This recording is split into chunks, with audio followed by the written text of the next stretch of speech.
Hello, ladies and gentlemen, and welcome to the PlayVS High School Smash League. I'm Last, and I'm joined by, of course, the wonderful Skiff. We've got some fantastic matches lined up for you today in the final of the Massachusetts portion of our Smash League. But before we get into that, we do have to give a quick shout out to our favorite partner. So, Skiff, why don't you take it away?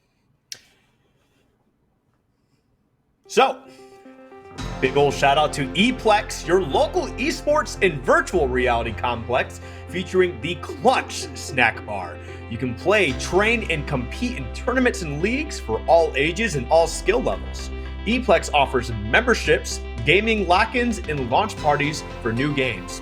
We welcome gamers to come out and game together at your local ePlex. And again, thank you guys so much for partnering and helping with this event. We greatly appreciate it. And there's nothing else to do besides just a big old thank you. So thank you. Yeah, of course, huge shout-outs to them always for making it possible to do what we do here at PlayVS, and especially if you are anywhere near an ePlex in a city near you, you should definitely go check them out because it is a fantastic time.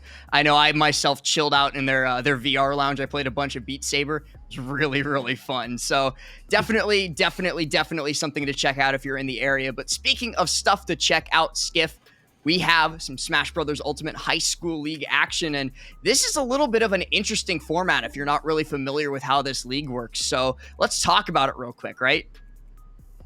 Yeah, no, for sure. I mean, the first things first is that it's going to be a few separate 1v1s, right? And then from there, they kind of score points based on how well they compete against each other. And then at the end, we tally it all up to see where they're at. Right, so because these teams have made it all the way to the finale of this entire states league, you can see the bracket right there in front of you. We've got two teams remaining, the Super Smith Bros and also the Falcons, coming at you from this grand final. So because it is grand finals, all of these matches will be a best of 5. We'll see 3 or maybe 2 separate best of 5s throughout today. And then depending on which team wins which best of 5, we will find out who our Massachusetts state champion is for Smash Brothers. So definitely some very, very exciting action, Skiff. And I do believe we have our first match lined up already, which will be Sai Guy versus Daps.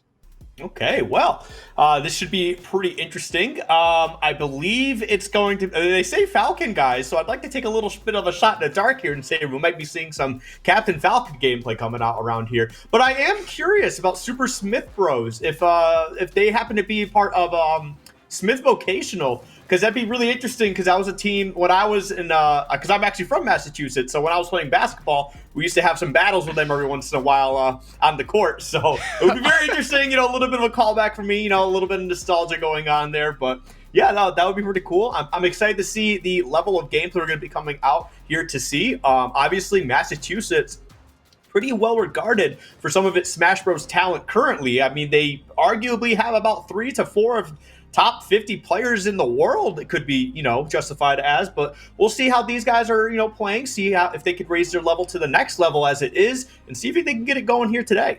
Yeah, I definitely think it'll be super interesting, and I think that's a pretty, funny point to make, Skiff, is that, back in the day, you think about, high schools competing against each other, you think, basketball, football, soccer, something along those lines. Today, in our modern era, we've got them coming head-to-head against each other in Smash Brothers Ultimate, which is certainly a sight to behold, right? Let me date it a little bit here, right? If it was my freshman year, we'd be competing in Melee, and if it was my junior, senior year, it'd be Brawl. So, chat, in case you didn't pick up on it, Skiff is an old man. Yeah, and Brawl online play for anybody who ever got to experience that was a different beast altogether.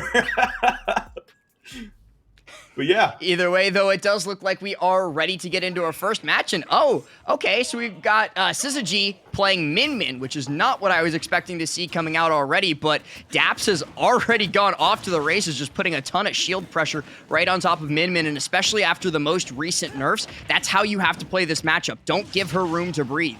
Exactly, yeah. I mean, they got that nerf to the Nair not too long ago. That was a fantastic recovery. Honestly, any lower, Syzygy would have not been able to recover, let's be honest here, but that is nearly a death sentence. Will be, no, just close enough to be able to grab the ledge. That's actually insane. Yeah, the tether's still definitely very good, at least vertically. If you get pushed out a little bit too far horizontally, you might run into a little bit more trouble. But at least from a vertical angle, you will be making it back to the stage from most positions. But right now, Daps just has not let up the pressure, and he just ducked right underneath that up smash coming up from Syzygy. So interesting positioning there, but he did find the stock, and now he's found an early lead for the side of the Falcons. Yeah, the other thing about that is we were just talking about the Min nerfs, but Link's up smash actually just got buffed recently, if I remember correctly. Oh my goodness, the runoff forward air to just take that second stock. Holy. Yeah, so Daps ended up getting the landing nair to push Syzygy off stage, and then recognizing that Syzygy was going to be a little bit hesitant to use their resources off stage, just did run off fair, excuse me, knowing that they wouldn't be able to react to it in time, they wouldn't be able to pull out a move in time, and they lost their stock as a result, and we very well might be on the verge of a 3 stock to open up our finals here, Skiff. Well, it could very well be the case, but it looks like Syzygy is starting to figure out the motions here just a little bit. We do have Link at about 138 here, and we know the kill power that Min has. I mean, she has struggled a little bit, you know, like that Nair nerf, but she still has a lot of raw kill power outside of that. And there we go, gonna get one more hit, putting Daps off stage. Dragon Laser not gonna be able to connect. Not able to find anything. 156% does mean he is on the verge of losing the stock, but it also means Rage Skiff, and Link with Rage is certainly a terrifying beast. Some great DI off of the back throw means he is going to be able to make it back, and does tech the bomb recovery off the stage. So a second chance at it, but it is taken away very quickly by the up throw. Syzygy does put themselves on the board. Yeah, no, fantastic stuff there. But, I mean, honestly, great stuff from Daps. Oh, that was a little scary. To be able to tech that, especially at about 193, but that's a laser. That won't, it will kill. That's great. All of a sudden, Syzygy is in the game. Honestly, just a few more strong hits here. That's a grab to put on 62. Daps is in trouble last. In a lot of trouble here. We've seen Min steal games at lower percent, is definitely going to need to find a way to close out this stock sooner rather than later, or else they will find themselves stuck in a reverse 3 stock. But Daps does have the setup. No actually gets caught by the Dragon Laser on return to the stage, so doesn't get the opportunity to make use of that bomb. But the up B out of shield is going to find its mark, and Daps will clutch it out in a situation where Skiff, we weren't really thinking he would need to clutch. Yeah, it was definitely a little bit of a tough situation in regards to the fact that, like, at the very end, right, we did see that dash attack onto the shield, and most characters, you know, could probably forward smash out of that, you know, for a pretty solid punish. Min's forward smash, while it's good because it reaches so far, it's kind of a little bit slow in the startup, as you can see right there, and then got the punish for that. So maybe if they actually like dashed away and then turned around for a grab and then got something out of that, it would have been a little bit different. Unfortunately for them, they just weren't really able to clutch it out the way they were hoping. But you know what? It's just a start here, and it's not always about how you start. It's about how you finish. Right, the fact that Syzygy came so close throughout that game to getting the reverse 3 stock in the first place does mean that it is going to be an interesting set going for the rest of it. Because sure, it was a rough start, but we could definitely see them getting warmed up as time progressed on. And now that they are warm going into game number 2 with a little bit of a stage swap up, it definitely could start going the way of Min. We will have to see, though, as this progresses. Yeah, for sure. I mean, I don't think we need to see a character switch or anything like that either. I think everything should be relatively fine, but it's definitely got to, you know, come in with a little bit more fire this time around. So we'll have to see if, you know, that can continue to be the case here, or if Syzygy, you know, is going to be able to rise to the occasion. I mean, hopefully they're able to get it done, but Daps is definitely doing a lot of great stuff. Personally, I think bomb recoveries with Link, especially off, you know, having to tech it in that scenario, are one of the more tricky things to really get done in this game. So for Daps to be able to kind of do that, from what we've seen 1 out of 1 times being really consistent, that's pretty good so far. Right, it is not the easiest tech to pull off in this game, that is for certain, but We're going into game number 2. We're running it right back to Final Destination as well. So Syzygy obviously believes that it wasn't the stage that was the problem, and I happen to agree with them. Final Destination is one of Minmin's best stages, but Daps already off the bat has Syzygy stuck deep off stage, unable to recover. The Rising Nair is going to push them a little bit too far back, and that's the first stock in under 20 seconds. Yeah, and that's a 0 to death to boot as well. So honestly, Daps obviously recognized, hey, you know what? Things started to dial back here a little bit, got a little bit scary, so I'm just going to try and keep the pressure up here to start things off, and I like the situation there. Daps actually got the grab, right? And normally we see a lot of people go for something immediately, right? Just trying to see if they can get a combo out of it, but they kind of just sat there, just tried to see if they could mix up the DI from Syzygy a little bit, and just kind of, you know, waited their time, just being patient. Yeah, so far played fantastically. But I do really love Daps's ledge pressure and his corner pressure in these situations, is just kind of constantly throwing out hitboxes. Like you see the Nair, the Fair, and the F-Tilt just rotating between the three of them, trying to catch Syzygy, picking an early option on the ledge. They've been pretty good about avoiding it so far, but every time it does hit, it has been devastating. And but what I do also like is the fact that they recognize that Link's Nair is a very strong tool here, and they continue to pressure everything as we move forward. Throwing out the boomerang, now covering space, coming in. This is the same situation that we saw ourselves in the first game as well, with Daps going up 3 stocks to 1. We'll have to see if Syzygy can get themselves back in like they did during the last one and maybe steal out a win. But at least the way it's going right now, they do find themselves at 72%. Now deep off stage, the Z-drop with the bomb and the falling Nair. That's going to be a 3 stock coming through from Daps, putting himself up 2-0, looking to put the first point on the board. Yep, and that's something I think a lot of people need to take in consideration, is even though you win game 1, you can still make adaptations to do better in game 2, and Daps definitely made that happen. Syzygy, you know, definitely tried to make it work here in Final Destination, got a little bit of a run at the end of that game 1, but unfortunately Daps just ended up being a little bit better this time around. That late Nair, the weak hit Nair, honestly is enough to kill a character like Min every once in a while, because her recovery is very linear and kind of not necessarily bad, but not as great as other characters tethers, you know, like Joker, or especially Byleth, who seems to be able to tether from any point on the stage.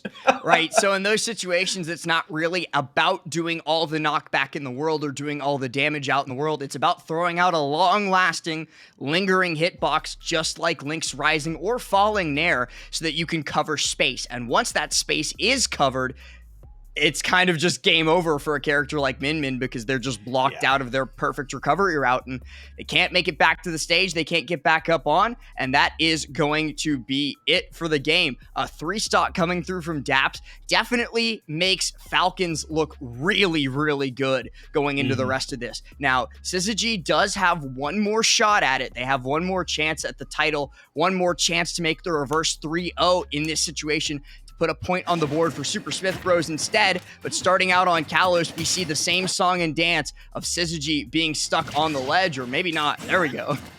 All right, yeah, Kalos is definitely a different bit of a stage here. Does give Min a bit more room, but you know what? Daps doesn't really care about how much room you get. They're still going to find ways to try and get these stocks, get these KOs. And that's an arrow stock, which, you know, I feel like we don't see Link a lot as it is. But, like, now we're seeing a situation where the arrow takes a stock. That's we're living in rare times, my friend. Right, that's just another example of those interruptions in the recovery, especially of characters like Min. They struggle to get back to stage. And when Link can cover so much space without even really committing to the edge guard by just shooting an arrow from on stage, well, you know you're in a good spot, and the boomerang just saved his life there, preventing him from being caught by the dragon laser. And again, yeah, Daps is just doing a fantastic job here of putting down this pressure. These forward airs have been so on point for Daps. They're able to take a couple stocks already. That's a Nair, but Min is close enough, and I do like the attempt at the reverse recovery option to try and see if they can snipe the Min, sorry, excuse me, off the stage, and because that final hit there is very, very strong. Looking for another runoff Nair, but this time Syzygy does have the, Syzygy does have the jump still in the pocket, so they are able to make it back to the stage. But with 120% on them, I don't foresee them living too much longer against a powerhouse like Daps's Link. Yeah, no, Daps just continues to put this pressure down. Tried to go for a roll read there, just not able to find it, especially with that up smash, which probably should be able to take out the stock at 145, but the boomerang does allow Daps a little bit of space, a little bit more time to get back on the stage. And, ooh, okay, weird scenario, but I like that Syzygy recognized, hey, you know what, if I run off this platform or drop through, Daps might be able to get this stock on me. So instead, I'll just run off the platform and recover to the ledge instead. Daps was looking for the landing down air on the shield of Syzygy, but wasn't able to find it. Now needs to find some way to take this stock out soon, because all of a sudden, Skiff, despite the 0 to death to start out the game, we are looking at a very even game, especially with the Megawatt Nairs coming through. If this Megawatt finds its mark one more time, it would be curtains, but the up smash does its job, takes out the stock, and now Daps is one away from putting a point on the board for the Falcons. Yeah, hopefully they can keep it together here, because this could be a bit of a problem as we move forward. We do see the down tilt. Great stuff from Syzygy, and gonna get another hit too, putting Daps off stage. I'm pretty sure they wanted the laser there, just was not able to find it, but this Megawatt can be a big problem if Daps isn't careful. Again, careful with how they space some options, because, man, that thing hurts. Yeah, they haven't been really doing a great job of respecting the space, but the down tilt up B in the air is going to put Syzygy deep off stage. They do get the tether before it means disaster, but the bomb comes through, finds the stock, finds the snipe, and Daps takes the first set 3-0. Yeah, no, fantastic stuff from Daps. Just came in, just played their game, just looked like an absolute boss the entire time. Big fan of the arrow snipe as well. I feel like we don't see that enough. Honestly, I think it's a very underrated projectile, but also, man, one projectile kill isn't enough. Let's go for 2 with the bomb snipe right there. Fantastic stuff all around from Daps. Can't, ask for anything more. Yeah, really, really well played overall, and as a result, Daps is going to be putting the first point of the series on the board, and because of that, Skiff, Falcons only need to win this next best of 5. If the Falcons player, which I do believe is going to be Normie, can come in here and defeat Fyra, they will just win the whole thing. We won't even get to see our final best of 5, so Daps has certainly set their team up for success. It just remains to be seen if Normie can close it out, and we should be finding out about that very shortly. Now, Skiff, just looking at the name, who do you think Normie plays? I want to know. Who's the most popular character in Smash Bros? Probably Palutena, I would probably say. Definitely one of the more consistent mains, probably one of the more popular ones. Could also be a Rob, which happens to be one of the most played characters at the moment. So I would probably take a guess at, if it's Normie in the sense of Smash Bros, probably Palutena. If it's for someone who enjoys Smash Bros on the weekends and playing with friends, we could always be like a Link again, or a Mario, something along those lines. Now, I'm feeling Mario here. I don't know why, but the name Normie, it's giving me like very Mario vibes, but I wouldn't be surprised to see any character, because again, the way that this game is, the way that Smash Ultimate works, any of these characters is perfectly viable. We could see any of them at the top level, and we could see any of them dominate at the top level. Hell, we could even see like a Donkey Kong come through here. I have no idea. We'll see in a moment. I mean, yeah, no, for sure. And you're speaking of characters performing at a top level. I mean, you and I, we could sit here and probably name a top representative for any character that could show up to any major event and, land a pretty solid top 32, top 16. Top 8 might be pushing a little bit, but hey, I mean, we've seen miracles before. What is it? We got like Skyjay and Mystery Soul, who seem to make the impossible happen with Incineroar. See, that's just your Ensign bias coming through, Skiff. I love Ensign. He's my favorite character, but that character's bad. Listen. He's not that bad. Compared to the rest of the cast. Ooh. Okay, so we do see the Inkling coming in here, and speaking of a little bit more of an uncommon character, Inkling is certainly not that common. Did get some buffs in the most recent patch, which I do believe we are playing on, but still, there's not a ton of top-level representatives of Inkling. Falco, on the other hand, there's birds everywhere, Skiff. Yeah, they definitely show up a bit more. We got some players like Tilde, for instance, who have really kind of demonstrated how strong this character is. And that was some great stage awareness from Normie, recognizing the situation they were in. They got the berry and positioned themselves right above, because eventually Aurora is going to have to come out at some point, right? And they could have got caught up in the up smash. Unfortunately, it seemed like the weak hitbox, and it didn't quite work out for Normie. And this is actually kind of throwing me off because Normie, the Inkling player, is playing for the Falcons. But Fire the Falco is not playing for the Falcons. So maybe a little bit of treachery against their fellow bird. Either way, though, we are still pretty even. No stocks taken the first minute in. And this is certainly something that Inkling struggles with. Any top-level Inkling player will tell you her biggest problem is finding kills at higher percents. Because once your opponent gets above the hoo-ha area, once your opponent gets above where you can hit them with the booyah, they won't be able to get easy kills unless they find a berry. I mean, I wouldn't say they struggle to find kills. Maybe it's not as, you know, wide as a character like Pikachu or, you know, Wolf or something like that. But Inkling does have a lot of great moves that I think people have slept on for, you know, quite a bit of time.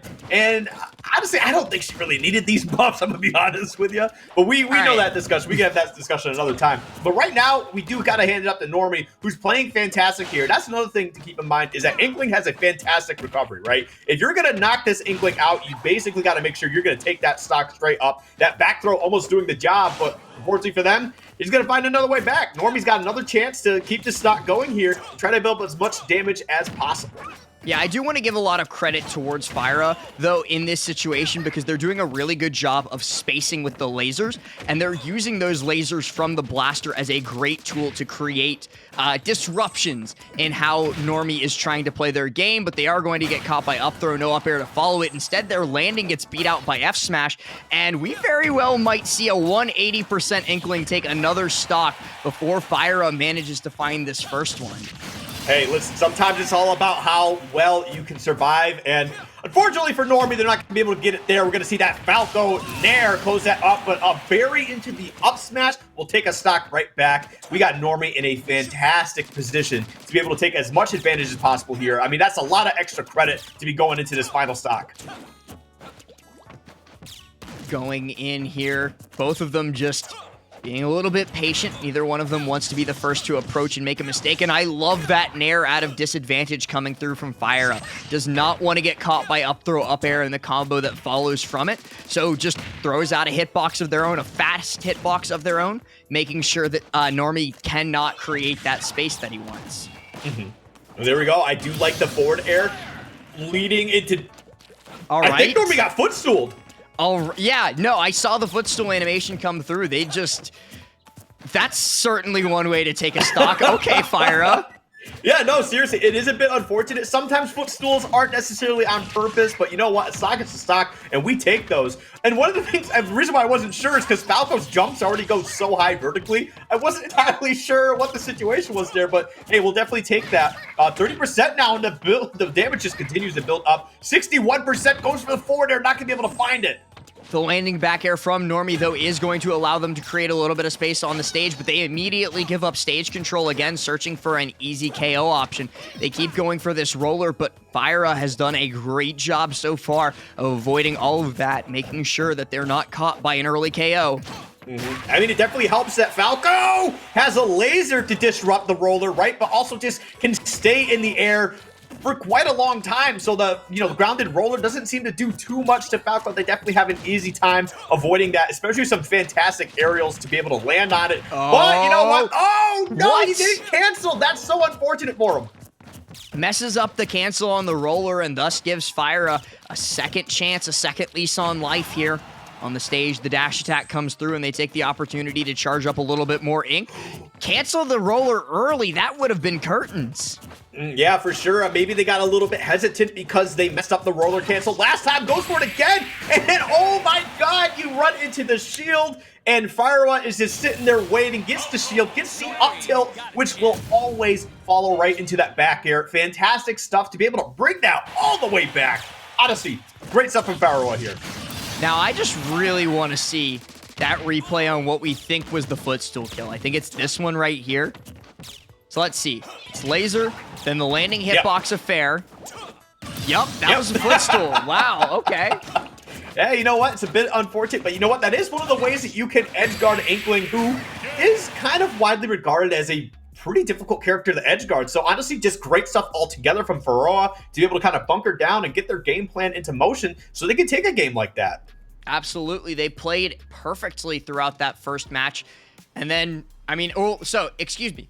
Normie played perfectly throughout the first part of that match, but as it progressed, Faroa was just slowly adapting, recognizing what win conditions Normie was looking for, and recognizing what they needed to do to punish it. They used more laser to create space. They used a lot more tools in close combat. They were doing a really good job in the short game, and they ended up taking the game as the result. Very well played overall from the Falco. Very, very well played. There's nothing else to add on that. I think you kind of nailed everything right on the head. So fantastic stuff from Faroa. We're going to be getting into game 2 here in just a moment. Kind of curious to see if we're going to see a character switch. Hopefully Normie doesn't feel discouraged. I mean, it is tough when you have a lead like that and it just seems to fall apart, but it's all about, getting that mental together. Just telling yourself, hey, I can do this. I just had a couple of faults, just got to clean that up. And honestly, Normie can come back even stronger. Right, absolutely. And going into game number 2, it looks like that is the game plan. They're not going to be swapping up characters. They're not going to be swapping anything else up except for the stage. So we are going to Yoshi's story for game number 2, and this could certainly be hugely beneficial to Inkling. Oh, yeah, no, for sure. Especially with that up air and the way it can chain in some ways, too. It kind of combos into itself at some percentages, so Faroa's got to be a little careful here. However, on the flip side of that, Falco loves to combo, loves these extensions that they can get off these platforms, too, right? So when you have these smaller blast zones, Faroa can be taking stocks just as early, if not sooner, than Normie in some scenarios. Oh, absolutely, but Normie needs to find a way to get in, and so far, almost every approach they've attempted to make has been stuffed out. Okay, down there air we go. coming through into the forward air. Look out. Oh, tries to go for the drop down there, but I liked the wall jump side B to get back to the ledge. Yeah, and that's actually a really big benefit for Falco on this stage. They do have kind of an additional resource, and I like the air dodge. We did see Normie come out to punish it. Unfortunately, did not get the stage spike, which is probably what they were looking for, and here comes that pressure from Faroa. Look at that. Okay, gets a grab, forward throw. Yep, establishing stage control. Uses a laser for pressure. The Nair not quite going to seal it up. Oh! That was incredibly well played from Faroa on the ledge. They were punished by a strong F smash, though, to take away the stock, but I don't want to take away from what they did a second ago, because I really like the laser shot to force out the jump, and then catching the jump with a fair. That was really well played, but now they're going to be eating a little bit of damage thanks to that extra Inkling damage, and no, an up smash out of shield is going to be it. Yeah, honestly, just well placed, recognizing they were behind. They need to find a way to take that stock and was able to do it and almost getting punished with the paint bomb there. So good stuff. But right now it's all about getting that damage back, and that's why you got to be careful. Normie's a little, oh God, oh God, I thought they were going to lose the stock. That was too close for comfort, Skiff. Oh, yeah. Way too close for comfort. Honestly, it could happen again here. Normie does have to respect Faroa on top of these platforms, especially as the percentages start to get higher and higher, because that ceiling, once again, super low, right? Those platforms can really just make stocks a little easier to disappear. Okay, I thought we were going to see the attempt for the down smash. It's very too frameable, especially with that slant on the platform. Tries landing with a nair. Oh, that's a tough spot. Normie not able to take advantage. That's one of the things that you need to do against Falco, and Normie has yet to do successfully, is abuse their off-stage game. Falco's up B specifically, that Firebird, is so long-winded. The startup takes forever, so you can just go off and smack it with a back air. But Normie has yet to do that, has yet to find the punish. So this is not really great position for them to find themselves in.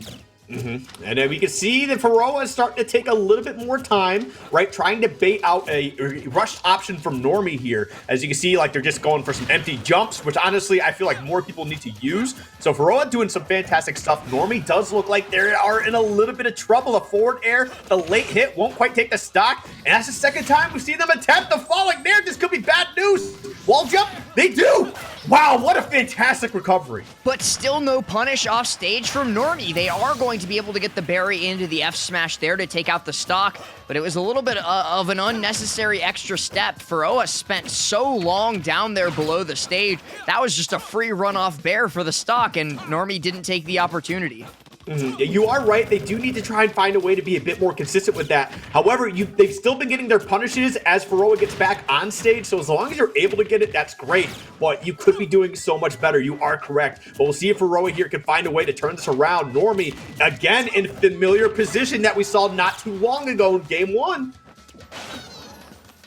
Looking for something at the ledge here, has yet to find it, gets caught throwing out the blaster, the double down tilt into the fair, puts them off stage, but Normie goes a little bit too far out. There's the berry though, and this F smash might do it. No. Good DI from Feroa, but the nair comes through as well. This is prime opportunity, and instead, it's the reversal from Feroa.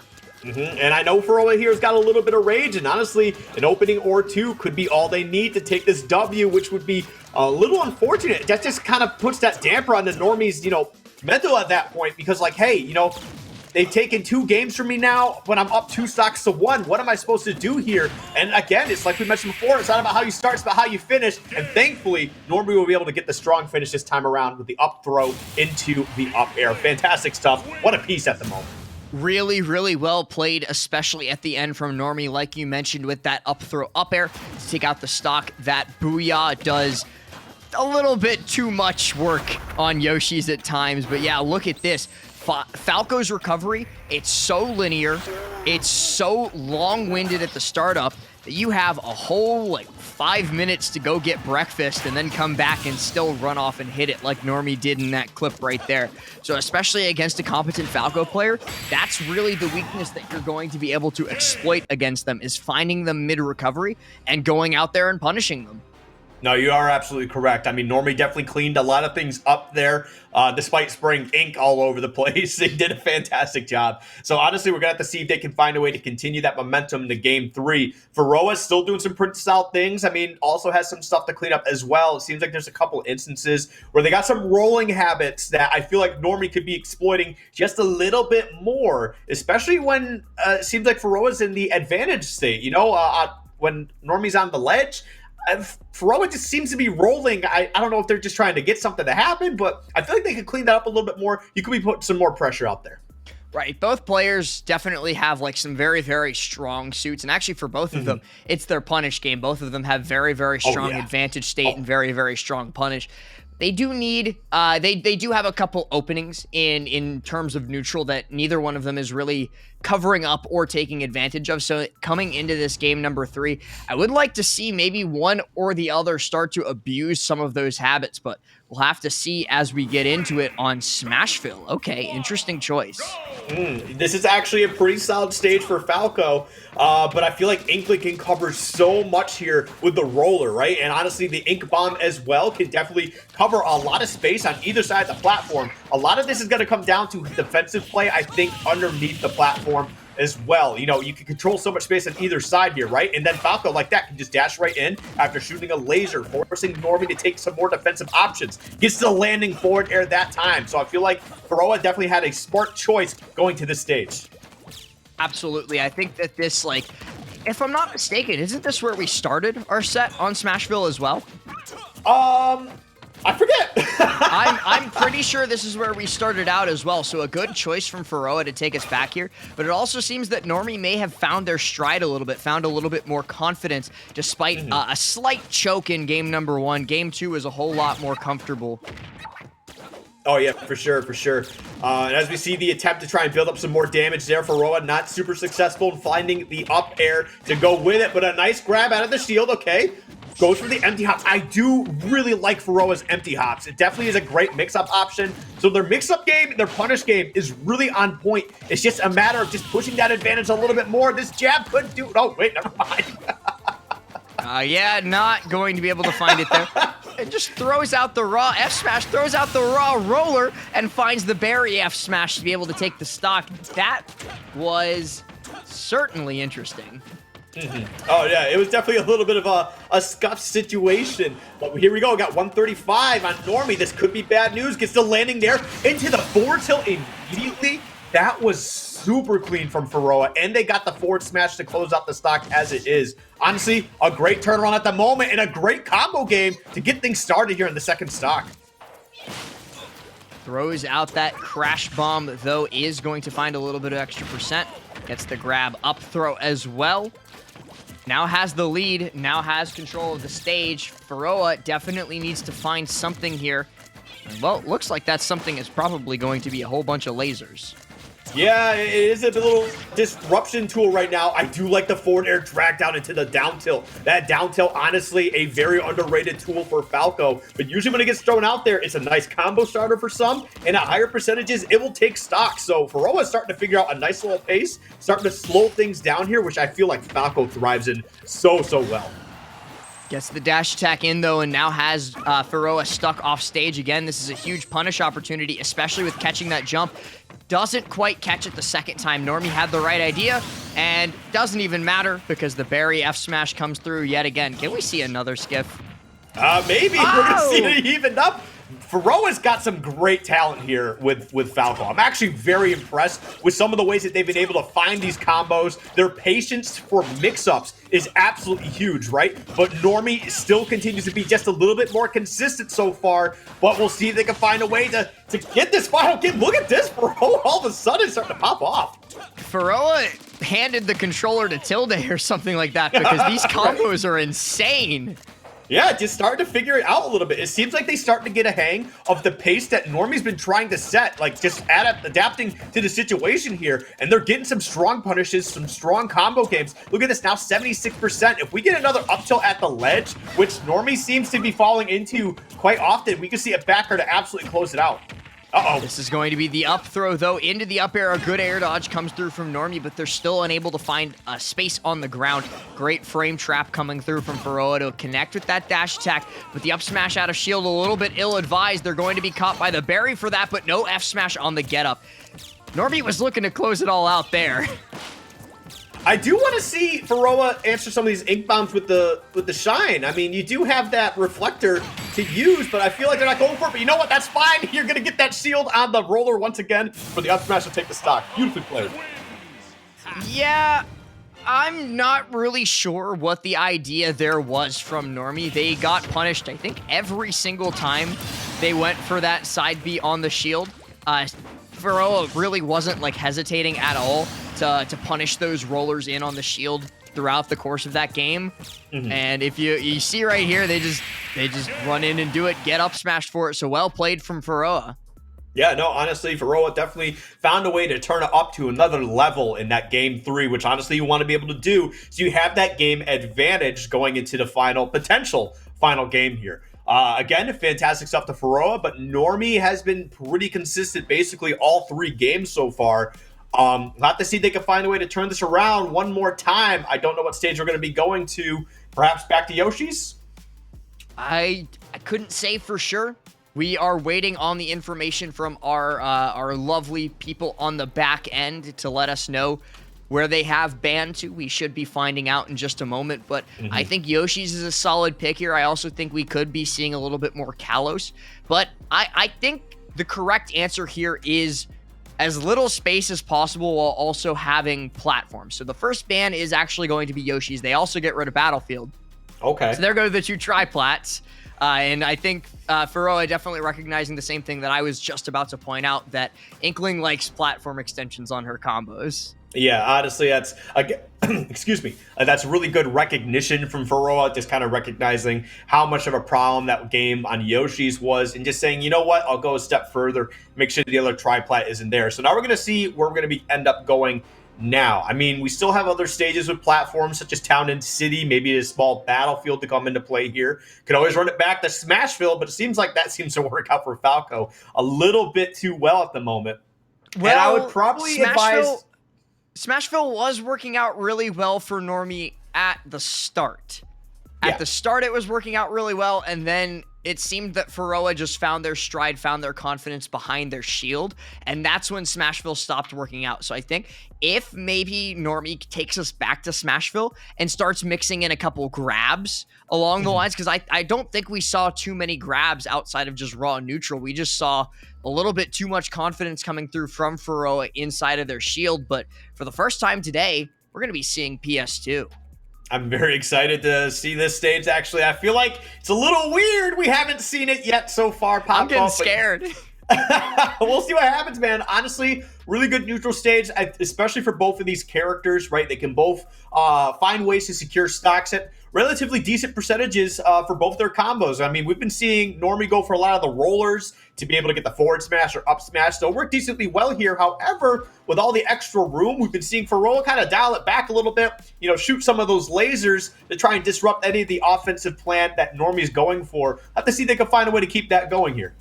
Absolutely, and keep in mind, because these best-of-5 sets are playing towards a sort of overall best-of-3 between the two teams, if Normie can manage to close out this best-of-3 with 2 more games, they will close out the entire series, and Falcons will win the entire state championship. Now, on the other hand, if Faroa does manage to take this out, we will see one more best-of-5 between the two teams' final representatives to determine who our state champion is for the state of Massachusetts. But, and you can see it right here on this bracket between Super Smith Bros and Falcons. Only one can come out on top, but both have made it very far for a very good reason. It's because both are very strong teams. No, you're absolutely correct on that one. I mean, you don't get to the end by sheer luck. You get there from force of will and just raw talent, right? So, I mean, both these teams have been doing very, very well, all things considered. It might not be going the exact way some players would want this series to go so far, but you know what? You got here. You definitely got to be proud of that. So we'll see if Normie can find a way to turn it around, or if we're going into our final match after this game. There's only one way to find out, and that's getting into PS2 for sure in this game 4. But either way, we hope everyone's having a fantastic... Is it Wednesday? It's Wednesday, huh? It is Wednesday. Man, it's crazy, man. Time flies by sometimes, you know? Yeah, it feels like it's Sunday night again, and I'm stressed for the week. I just got back from CEO Monday night, and I only have this week off. It's finals week 2 for me. So I'm not having the best of times. Because I'm trying to finish all of my school stuff so that I can make my way to the Smash World Tour next week. So this is going to be a fun week, to say the least. But at least I do get the recreation of coming here and watching these fantastic high school Smash Brothers matches to take my time off of my academic struggles. Yeah, you know, college can be a bit of a run for some people. But you know what? You'll be fine, man. I believe in you, you know? Hopefully. First, but speaking of Smash World Tour, are you casting?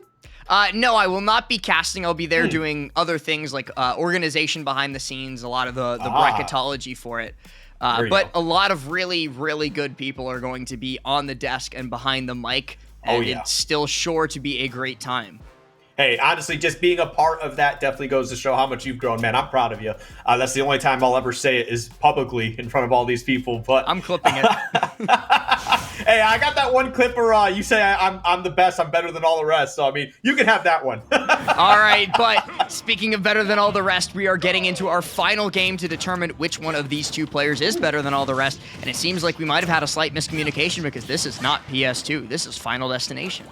You know what? There's always a situation where maybe they banned something on accident and they meant to click something else. So, yeah, unfortunate. It is what it is, but I appreciate the fact that these two communicated to kind of get that figured out here. But as we get going, Normie's going to get a nice little rapid jab, putting 36% down, trying to see if they can find a way to build more damage. And you know how you get a Inkling recharging ink? You just down tilt them right out of the ground.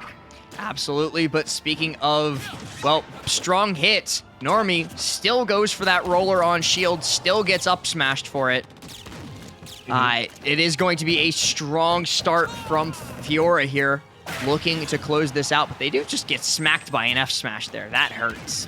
Yeah, I mean, there's definitely been a lot of strong punish games out here from unsafe moves landing on the shield. We're going to see Faroa find a way to convert into that back air, though. That's a strong start. Oh, wasn't able to get the second up tilt, which is what they were looking for, to pile on a bunch more damage, get some of the extra credit rolling.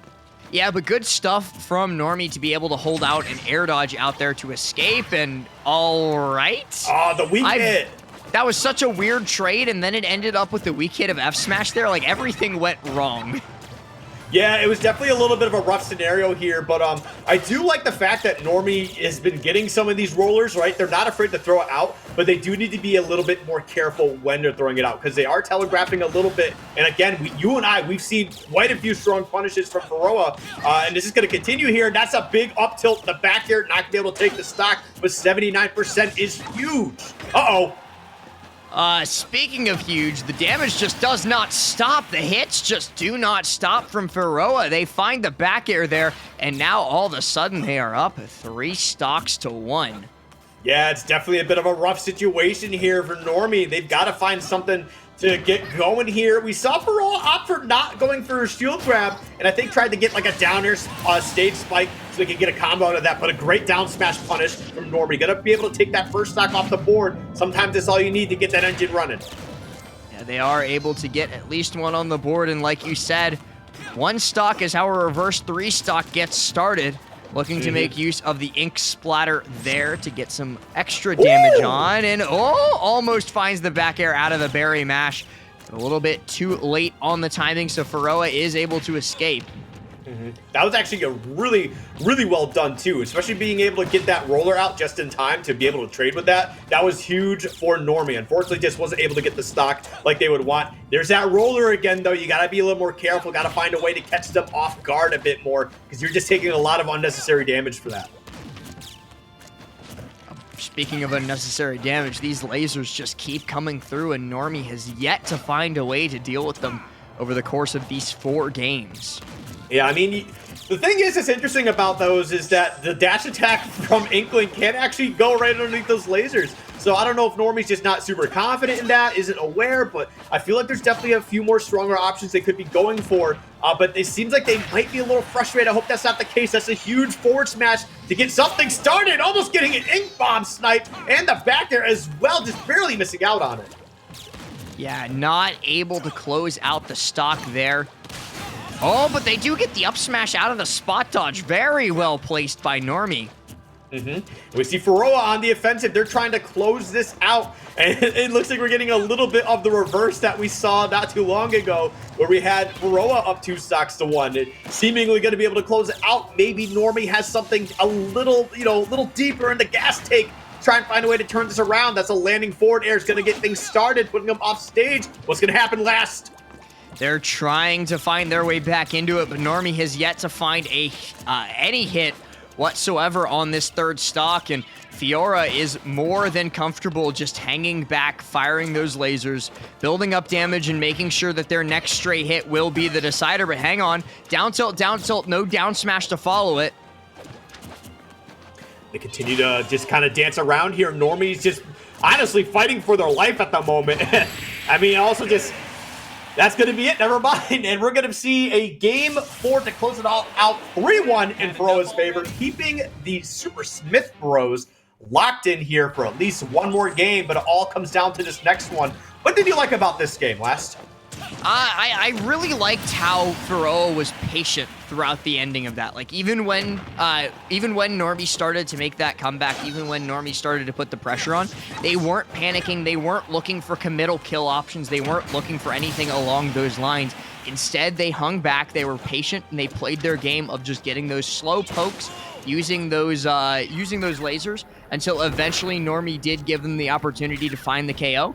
And right here, you see it, the up smash out of shield, found it, took it, easy peasy. Man, slow-mo sound effects always get a good chuckle out of me. But honestly, just great stuff.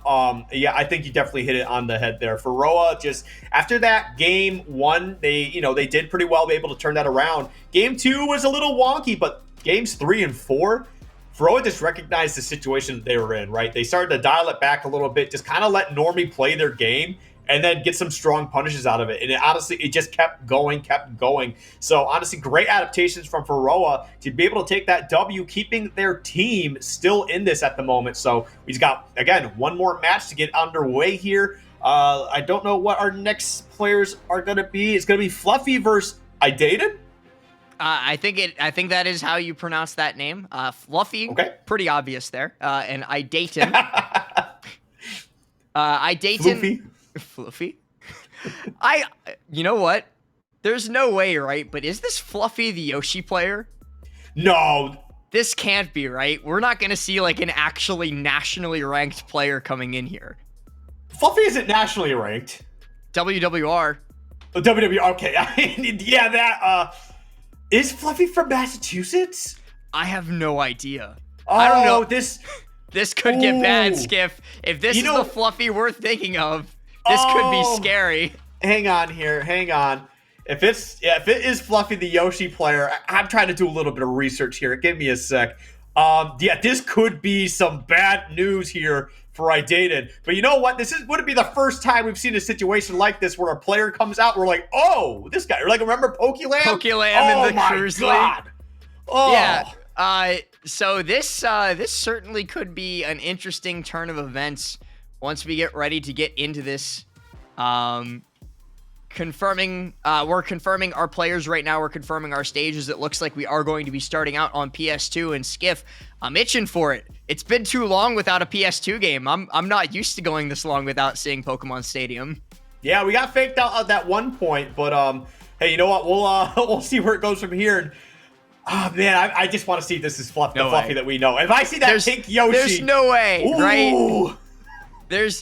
So chat, for a little bit of backstory, on Wi-Fi, there is a top-ranked Yoshi player by the name of Fluffy. They have like multiple really good tournament wins. They have multiple wins on a lot of top players. Okay, and it's not them. Okay, we're safe. Right. It's a Luigi. All right. Right. Listen, we don't know. We can't rule out that this is the Fluffy yet, but we do know about Fluffy, the pink Yoshi player. But looks like we're going to see the Luigi. Luigi just as big of a problem. Oh, no. And as we can see right here, you know what? I respect it. You're all about getting the W right now, right? Get out there, get those big stocks out of the way. That's a huge spike to get things started. We didn't even see the last hit of the 0 to death Skiff, but they didn't even care. They just finished it out anyway with the stock, and Fluffy is off to one heck of a start to try and win this out for their team.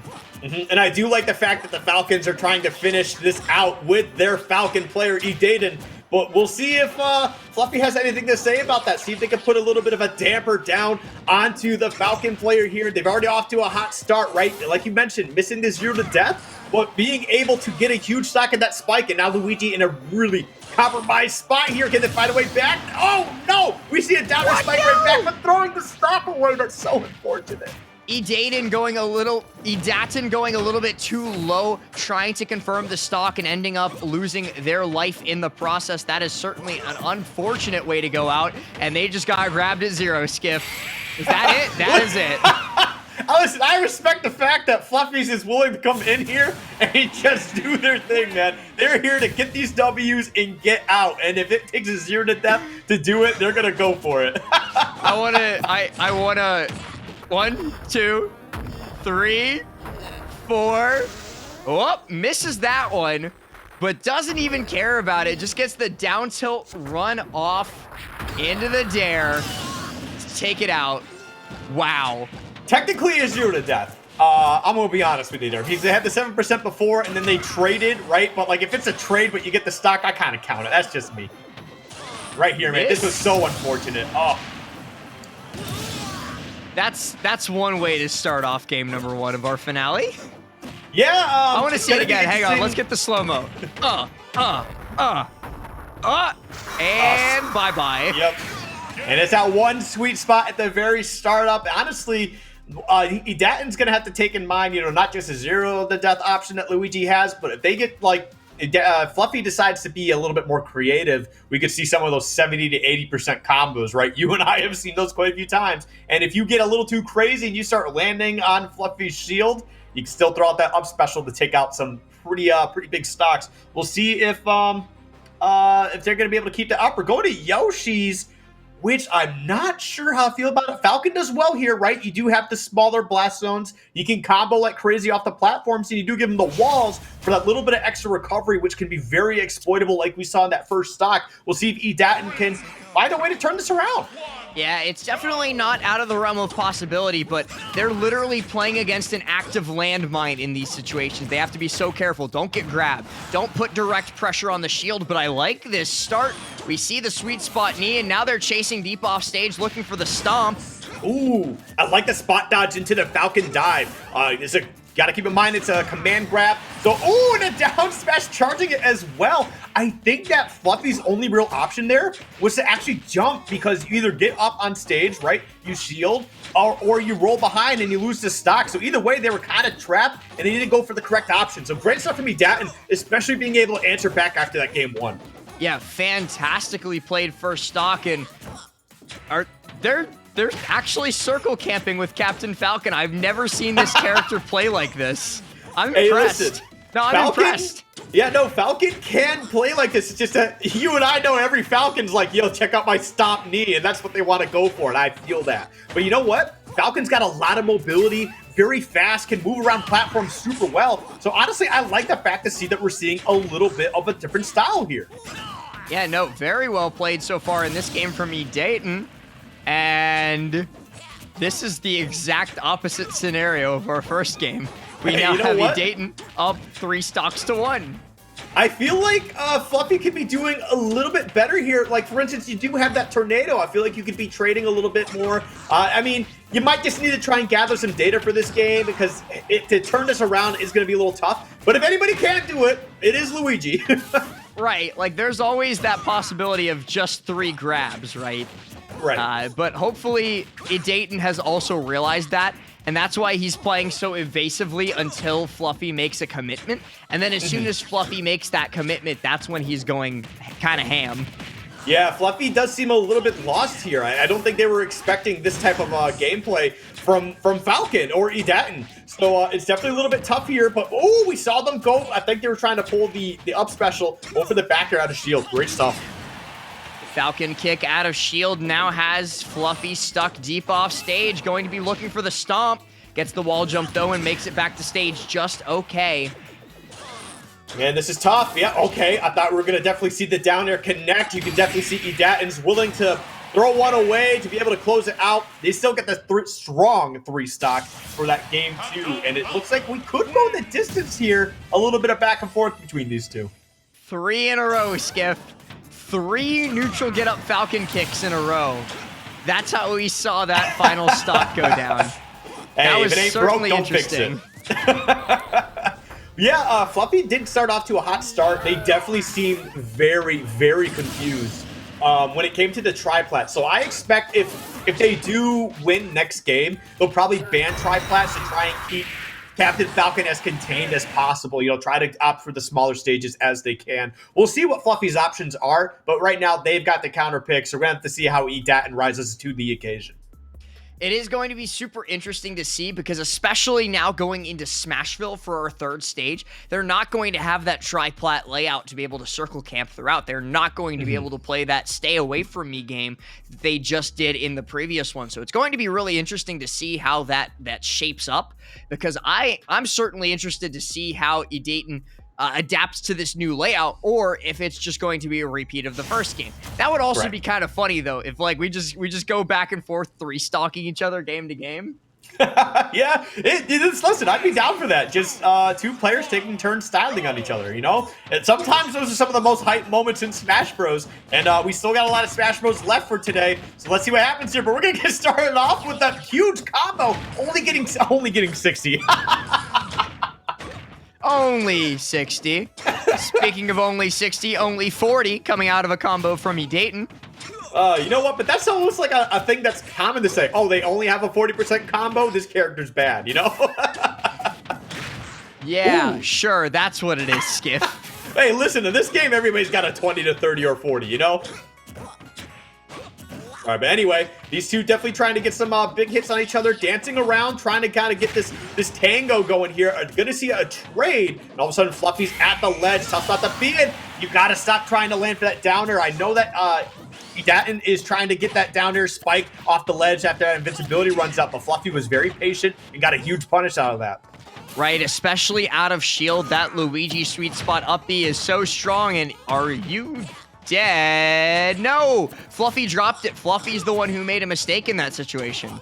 Yeah, a little unfortunate. It is a little bit precise. I mean, I'm not saying it's the most difficult combo in the world, but you do have to be a little precise on it. You can't just throw it out all willy-nilly. And now at the 47% range, it's going to be a little difficult for Fluffy to lose that stock, or get rid of the stock from Edatin, but you know what? A fresh stock for them. Maybe they can find a way to get it going. I like the jab. 1, 2, 3. The gentleman into the runoff sweet spot knee. And Fluffy burns their double jump a little bit too early. He's not going to be able to make it back, so Edatin does manage to take that stock out then and there. But then they land on Luigi's shield again and drop the stock in response. Yeah, I mean, we kind of pointed out before, Edatin's got to be a little mindful about the percentage that you're at and when you're just going to land straight up on Fluffy's shield. You know, maybe try throwing out a couple tomahawks, but just grab it, like just shielding instead to see if you can get an even stronger punish out of it, because we know Fluffy's looking for it. Misfire is still going to be able to make it back. Okay. I do like the fact that Fluffy recognized, hey, you know what? Trying to go back to the other side might not be worth it here. I got to get back to this ledge on the other side. I'm just going to go for it. Hopefully everything works out for the best, and it did. So thank goodness, but now Fluffy's in a tough spot, right? 45% on Edatin. Edatin just needs a couple solid hits. Honestly, could trade for something off stage and really seal the deal in this game 3. Yeah, Fluffy's having a little bit of a hard time covering approach angles from Edatin. Not really comfortable controlling general space. And that's not going to KO yet, so not going to be the game, but it was a lot of damage out of that sweet spot up B. And look at that Zair into dash attack. You know what? I would have liked to see the taunt attempt. I would have liked it. But we're going to see the neutral kid up to Falcon kick once again. You know what? It's working for Edatin. Oh, yeah. Yeah, great read. Yeah, as soon as I saw him dash back, I'm like, yeah, they know. They know what they want. Edatin has to be much more careful about where they're rolling in those situations because, as we've seen right there, wow. Yep. They definitely got to be a little bit more careful. They got to recognize the fact that, man, Fluffy's really looking for some strong punishes here, and I feel like Edatin does recognize it sometimes, but then they're kind of just, they're trying to be as aggressive as possible in some scenarios, and I feel like we kind of need to see a replay, and he very well could have done it, what we saw in game 2, you know, use that platform to your advantage, try to force Luigi into some aggressive options and get some strong punishes. Falcon has the mobility to kind of do like a run and gun style gameplay. Right, but I think that Fluffy definitely knows that that's exactly what Edatin is going to be looking for, because our immediate first 2 bans are Yoshi's Story and Battlefield. So they're immediately going to be trying to avoid those triplats, not giving Edatin that space to work with that they're looking for, and they're going to force Edatin to pick themselves onto a stage a lot like Smashville. So we're going to be going to Town and City. Not quite the same as Smashville, actually a little bit easier for Falcon to find combos off those side platforms, as well as early kills off the side, but it's still no triplats. Well, we'll see what happens as we push forward. Town and City, it's going to be interesting, right? Because Luigi can still kill off the side pretty well. And I think the 0 to death still generally works here. You might just have a little bit more time with like some really good DI to be able to survive just barely. But this isn't a bad stage for Luigi by any means. And as we can see the attempt right there, that's the stock. I mean, I know you went for the higher ceiling, but Luigi don't care. That 0 to death, it's true on every stage. You can't get out of it. And speaking of can't get out of it, does manage to air dodge through thanks to the 9% that were on them before the combo began, but still, man. Yeah, man is definitely the right word, but here we go. We're going to see if Edatin can find a way to get a punish, but no, this gets up in green cyclones. Honestly, one of the best moves in the game, and for good reason. As you can see, he just went right through what Falcon was trying to get going. Catches him on the jump with the fireball, now forces him into shield on the side. This is a much better game from Fluffy. They're doing a much better job of controlling space than they were in the last game. And I like to see it. I like to see this adaptation. Okay. Yo, Edatin's got to be very careful. They were playing with fire there, literally in all senses, because, missed almost it. That's so unfortunate. Almost caught the DI out on that situation, but wasn't able to do it. Now comes back to ledge, rolls behind. Yep, trying to use some of these projectiles to create a little bit of disruption gameplay here. Save the double jump. That's very important for Luigi to try and recover back the stage. And the green cyclone, I think Edatin actually DI'd that wrong too. They got a little bit lucky. Yeah, lucky to be alive on this stock for certain. Fluffy makes it back. Now controlling ledge again, probably going to be looking to find this stock soon with maybe a back air, maybe another cyclone. Honestly, both these characters could be using a back air right about now, but we'll see the Falcon Kick take the stock instead. Edatin still on the board here. Oh, wait, I just realized they're actually down a whole, well, not necessarily down a whole stock, but they might be right after this. You gotta be careful. Oh. The Raptor boost comes through, just barely beats out the up smash. Good timing. But the down B does take the stock. That will be enough, yeah. Yeah, great stuff from Fluffy right now to be able to kind of take this lead. Not, you know, being able to take last game, but also take the lead here. Was looking for the 0 to death there. That's greedy. Oh! Huh? All right, we'll take it. Huh? Hey, sometimes you got to throw that knee out and it just works, all right? You wouldn't understand as a not raw Falcon player like myself. All right, all right. Well, we do have a raw Falcon player on the screen in front of us, and that makes one person on this stream. Bro, for sure, man. Edatin is definitely going to be looking to steal this away, take us to game number 5, and give the Falcons an opportunity to try and take this series out. The down smash very nearly does it, but good timing on Fluffy. The Falcon Kick comes through. Yeah, their Falcon Kick placements have actually been really on point. I'm actually really impressed with how they've been throwing them out. They kind of save them a little bit, just get some nice punishes. You know, it might not kill, but it'll definitely take some damage, you know, create some space from the land. But that time was a little too, you know, trigger happy. They could have gotten into a lot of trouble. Both of them not wanting to overcommit early, not wanting to be the first to make a mistake, not wanting to be the one who loses this game.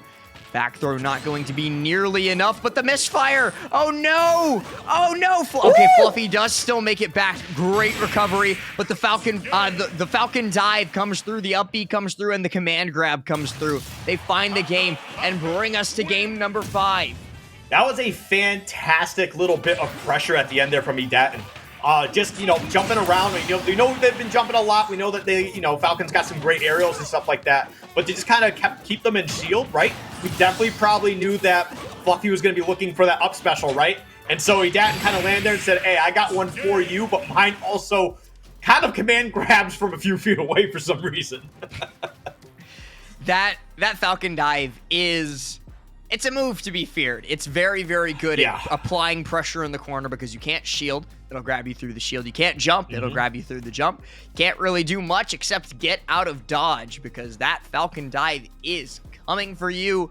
But we do now have our first game 5 of the night, I believe, Skiff, if I'm not mistaken, which will be played out on small battlefield. You know what? This is exactly what I want to see in a scenario like this, right? You and your homies, it comes down to the absolute last possible game. Winner takes all. Loser, I guess, stays home. But hey, we'll see what happens as we get in the small battlefield. And this might be tough here. I expect Fluffy to be going for those 0 that's quite a bit because, like we said, a W is a W, and sometimes that's all that matters. But Edatin's been doing a fantastic job applying pressure in their own way and playing their own game.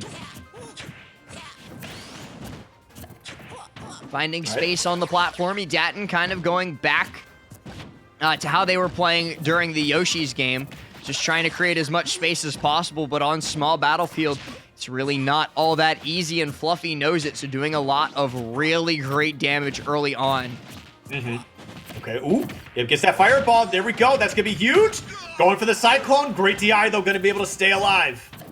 101% though already is not much to sneeze at, and another Luigi Cyclone is going to put the hurt on them. Oh, there we go. We got that Raptor boost, just getting a little bit of damage out there, but the green Cyclone, that win box definitely does some weird stuff in this game. There it is. Yep, there's the punish on the shield. Edatin, you got to be a little more careful. Yeah, there's a grab. Oh boy. 2, oh, 3, no. 4. Not like this. What? Woo!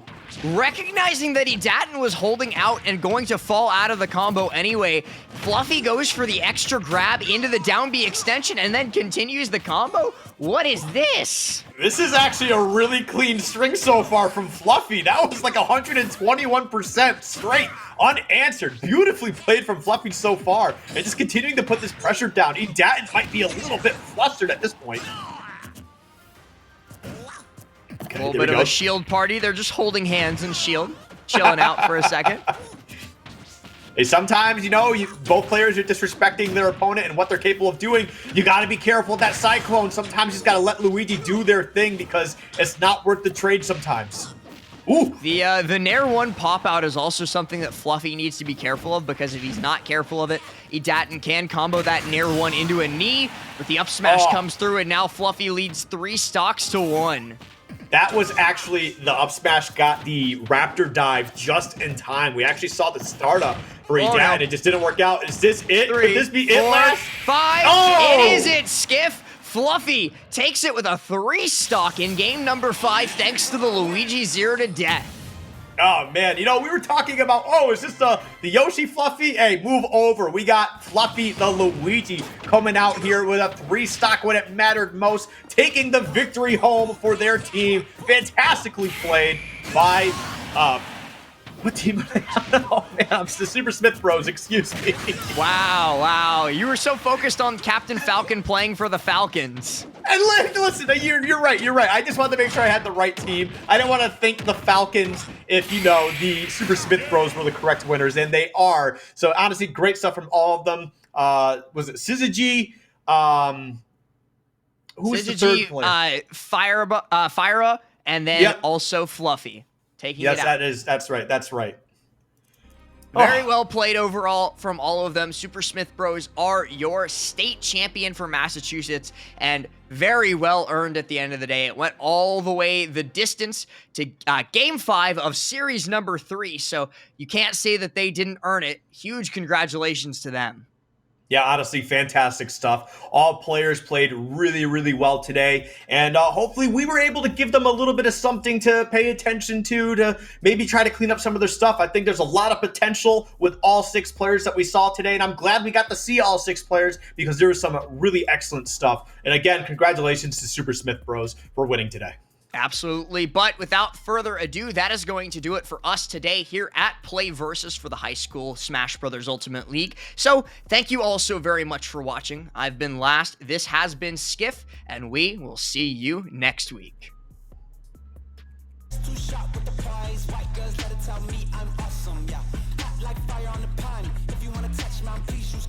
Cold like 0 degrees. I'm out the cage, gotta let out the beast. Revolutionary, gotta let out the streets. Locked in a cage, I'ma let out the. Wake up, get out the sheets. We came for one man, forget my peace. You take the west, I take on the east. I'ma put him in the cage, never let out the. Yeah, I hear him chat to the noise. Move too quick, can't stop for the talking. I hear him chat with the boys. Man so tough, but mans keep walking. Yeah, just too sharp with the prize. White girls, let her tell me I'm awesome. Yeah. Like fire on the pan. If you wanna touch me, please use caution. Beg, please get on your knees. Came from the jungle, up in the trees. I got a few tricks up in the sleeve. One wrong move, I'ma let out the. Big shoes, check out the crease. Blow like I'm Bigfoot, step on the beat. Make a man's run till he step out the cleats. When the whole place scream, gotta get out the. Yeah, I hear him chat to the noise. Move too quick, can't stop for the talking. I hear him chat with the boys. Man so tough, but mans keep walking. Yeah, just too sharp with the prize. White girls, let her tell me I'm awesome. Yeah, hot like fire on the pan. If you wanna touch me, please use caution. Stop that. Stop that. Stop that. Stop that. Yeah, I hear him chat to the noise. Can't stop for the talking. I hear him chat with the boys. Man's keep walking, yeah. Just too sharp with the prize. Let her tell me I'm awesome, yeah. Hot like fire on the pan. If you wanna touch me, please use caution.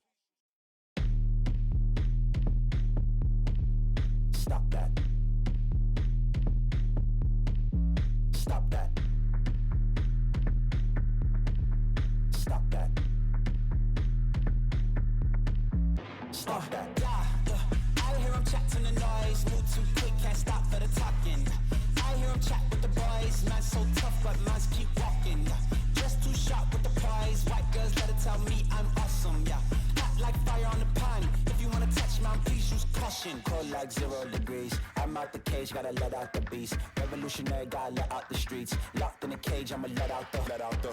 Wake up, get out the sheets. We came for war, man, forget my peace. You take the west, I'll take on the east. I'ma put them in the cage, never let out the. Yeah, I hear him chat to the noise. Move too quick, can't stop for the talking. I hear him chat with the boys. Man so tough, but mans keep walking, yeah. Just too sharp with the prize. White girls, let her tell me I'm awesome, yeah. Hot like fire on the pan. If you wanna touch me, please use caution. Beg, please get on your knees. Came from the jungle, up in the trees. I got a few tricks up in the sleeve. One wrong move, I'ma let out the. Big shoes, check out the crease. Blow like I'm Bigfoot, step on the beat. Make a man's run till he step out the cleats. When the whole place scream, gotta get out the. Yeah, I hear him chat to the noise. Move too quick, can't stop for the talking. I hear him chat with the boys. Man so tough, but mans keep walking, yeah. Just too sharp with the prize. White girls, let her tell me I'm awesome, yeah. Hot like fire on the pan. If you wanna touch me, please use caution.